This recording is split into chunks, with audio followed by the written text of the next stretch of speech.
Were you or were you not thrilled to see Meghan and Harry show up and offer their support and help, heartfelt, sincere help?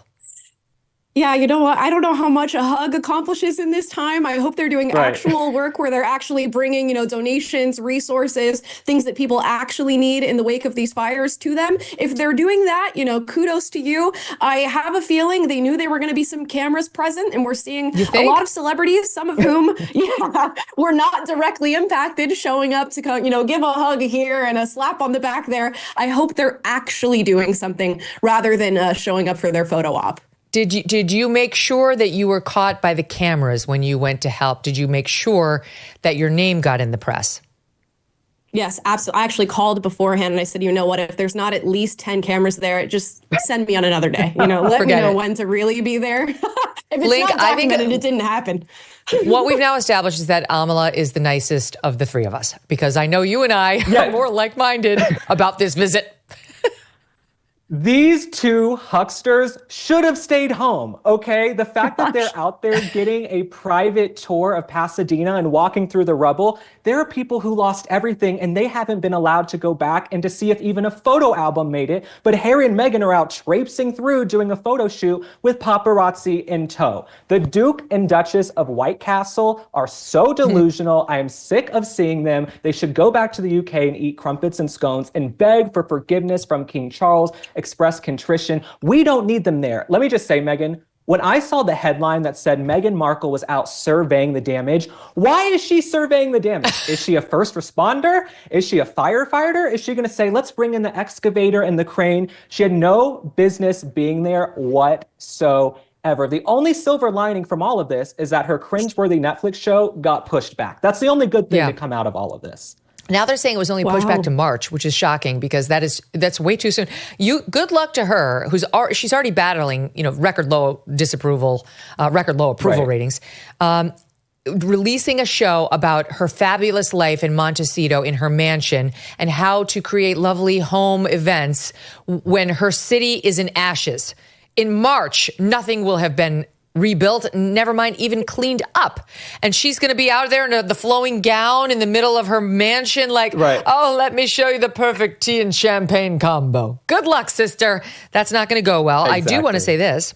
New York Post reports that they were offended by Justine Bateman calling them disaster tourists. The Post reports, quote, it's offensive to Meghan and Harry that anybody would think this is merely a photo op. A source exclusively tells Page Six, which is obviously Meghan. They have dedicated countless hours to volunteering long before the media even caught wind of their involvement, the source tells us. And of course, Bateman had tweeted out, they're ambulance chasers. This is a repulsive photo op. They're touring the damage. Are they politicians? They don't live here. They're tourists, disaster tourists. So we'll see whether they actually don't drop that Netflix show, because I don't see how they can possibly do it in the wake of what the Californians are suffering. Can I add one more thing about Harry and Meghan? Yeah. If I was in a crisis, they would be the last people I call, okay? Their own lives are in shambles. They ran their lives into the ground. So why the hell would I call them in a crisis? Imagine your house is burning down. I was thinking about this the other day when I saw the pictures. Your house is burning down. You're grabbing your dog, your passport, your kids. You look out the window through the smoke. Oh my God, Harry and Meghan are here to save me. They had no business being there. Good for Justine Bateman. What a revival for her and her career. She's really getting a lot of press from this too. So shout out to Justine Bateman. She's been amazing. Justine's been spectacular. If you don't follow her on X, you absolutely should. No, you're exactly right. The people of California have suffered enough. They don't need these two adding to their troubles. Who wants to see them? And by the way, if I were like a man and Meghan Markle came over to hug me, I'd be worried. These two are so happy. I'd be like, next thing she's going to say, I me tooed her. Don't say anything to Harry, because he's definitely going to sue you for defamation, claiming that you said something that was untrue about him. Like they are so happy. They are what we call vexatious litigants. So I would stay as far away from those two. If I were a property owner and they were on my property, burned or not, I'd be like, oh my God, don't let them slip and fall. They'll sue me even though my house is in ashes. It's very dangerous. Stay away from them. That's the only possible route forward. All right, speaking of the LA fires, I didn't get to this yesterday because we had breaking news about Israel, but Karen Bass, you knew it was going to happen eventually, that the pictures of her in Ghana would get released. And they did not disappoint. She was having a grand old time as her city was burning. And she was actually asked after the fact, we'll put the pictures up in a second, but she was, here, look at her. Here she is chit-chatting away in an absolutely lovely suite. I mean, I don't know exactly. I am told that she was there. Hold on, I want to find my notes. That's the king of Ghana that we see her with. Oh, I can't find my notes, but his name is like Tiko Tika Taki. It's like Tiki Taco Tuka. I can't remember what it is, but she was having a great time with this man. Instead of flying back to LA, and now somebody asked her, do you regret going to Ghana when like the National Weather Service was jumping up and down saying you're going to have devastating winds, these actually are going to be really dangerous? And here's what she said.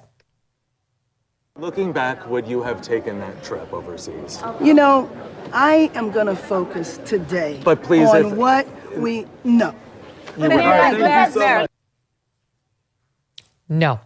No regrets being with King Taki Tiki Truru II. Taki Tiki Truru II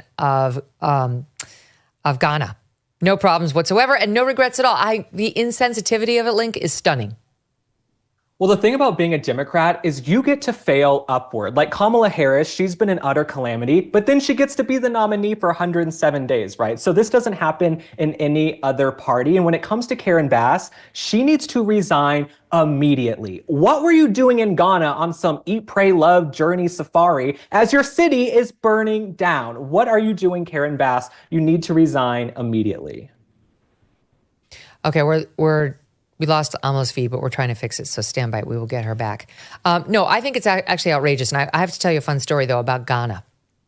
My brother has run a number of companies. And one of his big companies, there was a guy who kept missing work.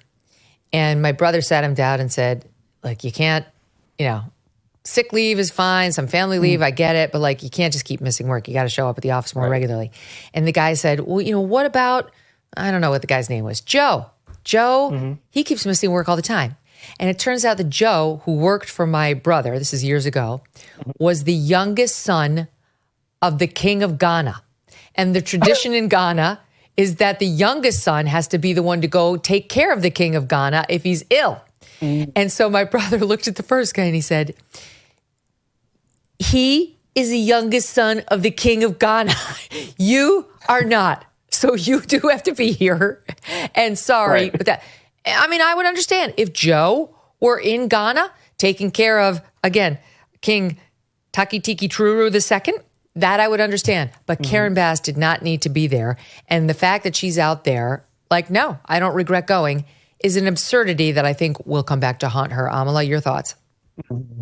Yeah, I mean, absolutely. The devastation that she missed out on and which she was part of and privy to is just absolutely unbelievable. Just the question is, what are you doing there? What could you have possibly gained in any way, shape, or form being in Ghana at the time that this was taking place? And mind you, this is not typically characteristic of when wildfires start here in Los Angeles, but you are the mayor. Shouldn't you be spending most, if not all, of your time in the city that you are a leader in? And it was just unbelievable for her to get here and take no accountability whatsoever for being gone and saying, well, as soon as I heard, I jumped on the quickest flight and I've been doing this and that. Meanwhile, she cut the budget that very well contributed to this entire disaster that we're experiencing right now and would take no sense of accountability for all the leadership mistakes she made leading up to her big trip to Ghana that landed us in this position. Here's what's really galling. You've got MSNBC's Alex Wagner, and she's not the only one, out there trying to make it sound like it's conservatives who are making an issue of the gender or DEI status of these firefighters, et cetera. Like that it's conservatives who have brought up, for example, the lesbianism of the top 3 fire officials in the LAFD. Take a listen here, SOT 25. You want to talk about fires, they want to talk about DEI. You want to talk about the heroes that have been putting these fires out. They want to talk about the fact that the women that run the fire department the people that run the fire department are women. They want to talk about DEI. They want to smear a Democrat because he's the guy in charge, if only because he's a Democrat. Link, this is infuriating. There isn't a conservative who wants to talk about the sexual preferences of the fire chief. Not a single person. No one. She wanted to talk about it, which is the reason we are reacting to her making it a thing. Right. I mean, you can tell MSNBC is all about DEI because the entire primetime lineup looks transgender. But one thing Alex Wagner forgot to mention was there were tons of firefighters who were fired for not getting the vaccination, right? So there were great men and women who were fired for not getting the vaccination. Also, I don't care if someone is black, white, Asian, Hispanic, Indian, male, female, as long as the hydrants have water in them and you can pick me up, scoop me up, and carry me out of the burning building. Other than that, I don't really care who you love, who you go to sleep with, anything like that. But Alex Wagner, all she knows is identity politics. These are her talking points. She's on that show, a very liberal show with a very liberal audience. So of course she's preaching to the choir. It's amazing how they do this every time, Amala. They make identity an issue in the first line of the bio, in the case of the LAFD, but so many videos that they've put out pushing how they have too many white men and they need more diversity and they need more women and yay, I'm a lesbian, as if anybody cares who she's sleeping with, never mind her second and third in command. And then when conservatives, after a massive disaster, and by the way, it's not just the right, there are many people who are like, why has this been such an issue? Why did taxpayer dollars go to this instead of filling the hydrants? Then they say, it's a conservative pounce situation. Look what the conservatives care about. They want to talk about the color or the gender or the sexual orientation of the people involved here. No, that's not how it went down. Increased tariffs on our trade partners, tax cuts, and regulation changes. There's a reason why gold is a diversification tactic now more than ever, right? Trump's coming in, he's got a bunch of new policies. And wouldn't it be smart just to hedge your bets, have a few, eggs in different baskets? Birch Gold is releasing their ultimate guide for gold in the Trump era. It's got a foreword written by Donald Trump Jr. And this is an important thing to read right about now when you're thinking about diversifying. To get your free copy, along with Birch Gold's free info kit on gold, you can just text MK to the number 989898. Here are the facts. The national debt continues to go up. Our interest payments on the national debt continue to go up. Gold can be a hedge against a weakened dollar. And Birch Gold can convert an existing IRA or 401k into a tax-sheltered IRA in gold. Text MK to 989898 for your free copy of the ultimate guide for gold in the Trump era. There's no obligation, just information. These guys have an A+ rating from the Better Business Bureau. They've got countless of 5-star reviews and thousands of happy customers. Find out more about Birch Gold by texting MK to the number 989898 today. Thanks so much for watching. If you like what you just saw, hit the subscribe button for more clips and full episodes.